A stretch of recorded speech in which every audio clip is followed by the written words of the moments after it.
Arranca motores y prepárate. ¿Estás listo? Comencemos. Moto icónica de Honda en 1960.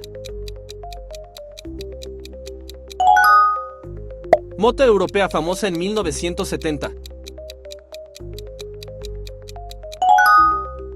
Modelo clásico de Harley Davidson.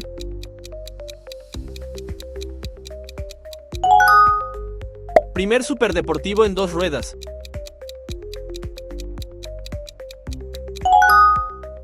Moto de aventura más icónica de BMW. Así que, si te gustó, no olvides darle like y darle al campanazo para que no te pierdas ni una pregunta más. Nos vemos en la próxima prueba de conocimiento motero. Dale gas y sigue rodando.